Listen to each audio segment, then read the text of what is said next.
अस्सलाम वालेकुम। आज हम जिस मौजू पे बात कर रहे हैं वो बच्चों की वो है कि बच्चों की तरबियत कैसे की जाए। तो बच्चों की तरबियत पे ही हम उनको बहुत सारा माशरती बुराइयों और माशरे में रहते हुए जो अच्छाइयाँ होती हैं हम अपनी तरबियत में ही उनको बता देते हैं। हम उनका मिजाज बना देते हैं बच्चों का कि इस तरह का रखें, इस तरह करें, इस तरह करें। ख़ास तौर पे जो माएँ होती हैं वो अपने बच्चों की तरबियत में पूरा उनका हाथ होता है। लगता नहीं होता, टाइम के साथ साथ हम जैसे जैसे आगे चलते जाएंगे तो हम बच्चों की सारी जितनी वो अब बहुत सारे लोग कहते हैं इसकी फ़लाँ आदत मेरे बेटे की मेरी जैसी है या मेरी बेटी की मेरी जैसी है। ऐसा कुछ नहीं होता। जैसा आप बच्चे में जिस तरह की आदत आप डेवलप करेंगे वही होगी। अब तरबियत करने के लिए ज़रूरी है कि आप बच्चे में आज़ादी इनकसारी पैदा करें, बच्चों को मोहब्बत करना सिखाएं और अपनी जो नफ़रत है जिसके साथ भी है, अपने बहन भाई के साथ, अपने दूसरे रिश्तेदारों के साथ, वो ऐसी बातें तो बच्चों के सामने डिस्कस ही ना की जाए। बच्चों को बताया ही ना जाए कि आपकी दादी या आपकी फुफ्फो या आपकी खाला उसकी मतलब कोई गलत बात निकाल के बैठ के बच्चों को बताना, ये बहुत बुरी बात है। आप सोच रहे होंगे इससे बच्चे जो आजकल के बच्चे हैं या उस पहले दौर के भी बच्चे थे तो वो ऐसी बातों को कबूल नहीं करते। जब हम माँ जो होती है ना वो अगर नेगेटिव बातें जो उसके अपने मतलब ननद या सास की हैं वो अपने बच्चों में अगर मुंतकिल करना चाहेगी ना तो एक टाइम आएगा उसको खुद भी नुकसान होगा। अपने बच्चों में आज़ादी इनकसारी पैदा करें, अपने बच्चों को मोहब्बत करने वाला बनाएं, उनको बताएं। अब उनको बताएं, अपने बहन भाइयों की मुश्किलात बताएं कि ये इस तरह। अच्छा ये भी होता है बहुत सारे घरों में अगर मियाँ बीवी आपस में उनका झगड़ा हुआ तो वो बीवी कहेगी कि मैं अब अपने बच्चों को शौहर के खिलाफ कर दूं, शौहर का होगा कि मैं अपनी बीवी के खिलाफ कर दूं। तो ये भी मत करें। एक तो झगड़ा मियाँ बीवी में होना ही नहीं चाहिए। अगर हो भी रहा है तो थोड़ा बच्चों से अवॉइड, दूसरी जगह दूसरे कमरे में या कहीं और जब बच्चे ना हों तब बात कर लें। झगड़ा तो झगड़ा नहीं होना चाहिए। बातचीत में बंदा बहस कर सकता है, बता सकता है उनको ये बात गलत है, तो उसमें भी बच्चों से अलग अगर हो जाए तो एक तो इस अगर मियाँ बीवी आपस में झगड़ा करेंगे तो बच्चों पे असरात बुरे आएंगे। अब ये डिपेंड करता है बच्चों पे कितने बुरे आते हैं, उनकी स्टडी का खर्च होगा, उनकी वैसे भी जो मेंटल हेल्थ होती है उस पर भी असरात आते हैं।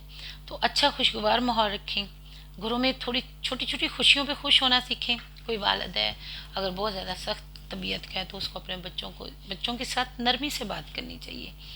ये मैं बहुत ज़्यादा सख्त तबीयत का हूँ, ये मैं बहुत ज़िद्दी हूँ, या मेरा बहुत बड़ा इसमें बड़ा कमाल है, मेरे आगे कोई बात नहीं कर सकता। ये आपकी पर्सनैलिटी को कमज़ोर कर रहे हैं, आपकी पर्सनैलिटी को बड़ा नहीं बना रहे, ये आपके नाम को छोटा कर रहे हैं। लोगों के सामने शायद हो आपका बड़ा दबदबा रोब होगा, लेकिन अपने बच्चों में आप छोटा हो रहे हो। उसको अपने बच्चों में बड़ा बने, उनको सिखाएं, दूसरों के साथ बैठना सिखाएं, दूसरों के साथ हंसना सिखाएं और अपनी लड़ाइयाँ अपने तक रखें, अपने बच्चों तक मत लेके जाएं। और ये भी नहीं है कि बच्चे मतलब वो उस लड़ाई को ख़त्म कर दें। तो होता है कि जो पहले पेरेंट्स के साथ लड़ाई चल रही होती है वो बच्चे भी लेके चलते हैं। मैं बड़ी लड़ाइयों की बात नहीं कर रही कि जायदाद के तनाज़ात ऐसी कोई बात नहीं होती।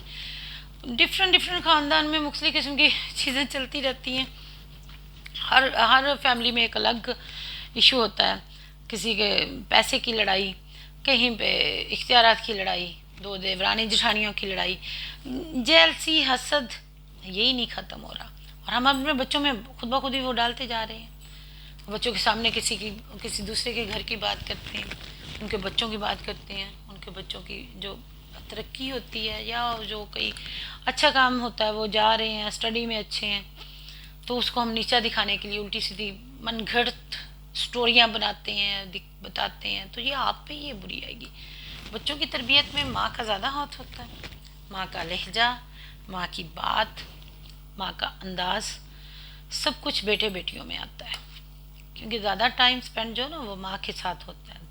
और हस्बैंड का आता है, अगर हस्बैंड आपका वाला जो होता है बच्चों का, उस पर रिस्पॉन्सिबिलिटी होती है कम, मतलब होती है। उसने बच्चों को छोड़ने जाना, लेने जाना, अगर वो उन कामों में सुस्त है या उसका टाइम नहीं उसको मिलता अपने बच्चों के साथ बैठने का, उनको स्कूल छोड़ने का, स्कूल से लेने का, उनको एकेडमी भेजने का, तो फिर वालिदैन अगर कहें ना कि हमने इनको पैदा किया, हमने इनके लिए ये कर दिया, हमने इनके लिए जायदाद बना दी, तो अपने बच्चों के लिए कुछ नहीं किया।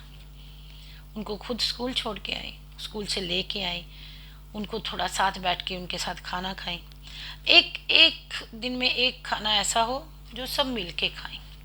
होना तो तीनों टाइम का चाहिए कि सब मिल के करें, लेकिन एक टाइम का खाना ऐसा रखें कि सब एक दस्तरखान पे, एक टेबल पे, डाइनिंग टेबल पे बैठ के वो खाना खाएं। एक जगह ऐसी महसूस करें अपने घर में।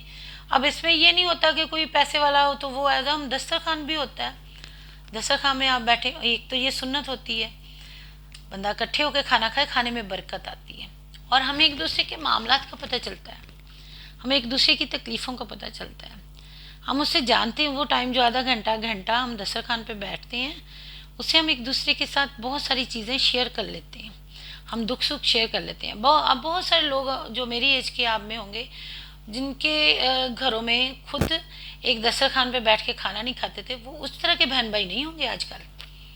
वो तो एक दूसरे की शक्ल, अब हर घर में ये मेरा दूध, मेरी रोटी, मेरा सालन, ये शादियों से पहले की बात कर रही हूँ। अगर ऐसा कुछ चल रहा है ना तो वो स्पेस नहीं होती उस रिश्ते में।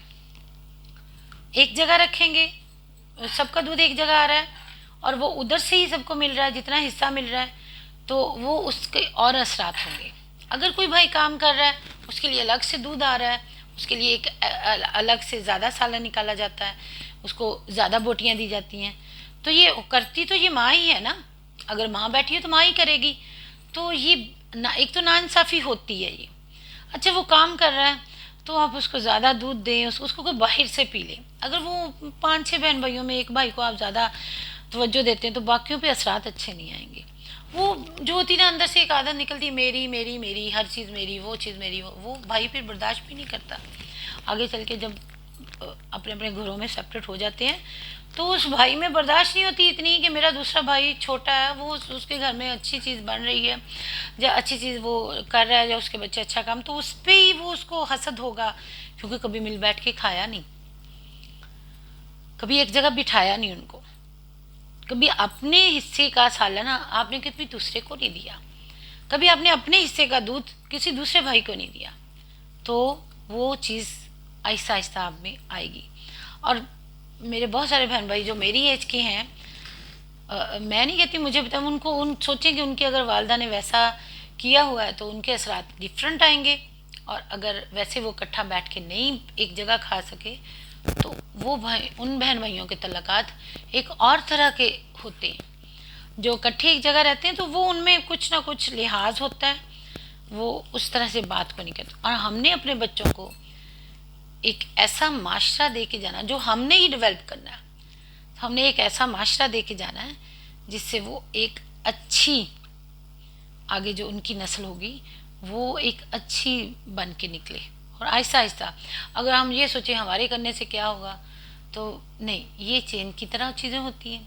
जो हम अच्छा करेंगे इसका हमारी औलाद पे, औलाद के दोस्तों पे, हमारी जो बच्चों के आगे और जो ससुराल वाले बनने हैं उन पे, शायद हम वो जो तरबियत कर रहे हों शायद उसका फल हम ना ले सकें, हमारी एज इतनी ना हो, अल्लाह करे हम लोग खुशियाँ वो देखें। लेकिन अगर नहीं भी हुआ तो आपके बच्चे जब दूसरे लोगों में बैठेंगे तो आपकी तरबियत की अगर तारीफ़ होगी तो अल्लाह आपको बड़ा अजर देगा इसका। हम माशरे में एक अच्छा मुकाम हासिल करेंगे, और हम सारा काम तो अल्लाह के लिए कर रहे हैं ना, दुनिया में आए भी अल्लाह के लिए हैं।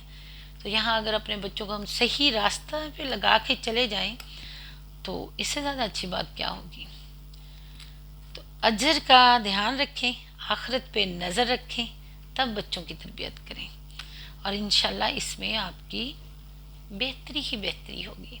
वक्ती तौर पे थोड़ी मुश्किल होगी, लेकिन काम को इकट्ठे बच्चों को बताएं, बड़े भाई की रिस्पेक्ट करना बताएं, छोटे का ख्याल रखने का बताएं, और सब चीज़ों को एक जगह इकट्ठा मत करें। अगर किसी बच्चे का प्रॉब्लम है तो उसको अलग से हल कर दें, किसी भी तरह का, तो उससे बेहतरी आएगी। इतना ही आज के लिए। अल्लाह हाफिज़, खुश रहें।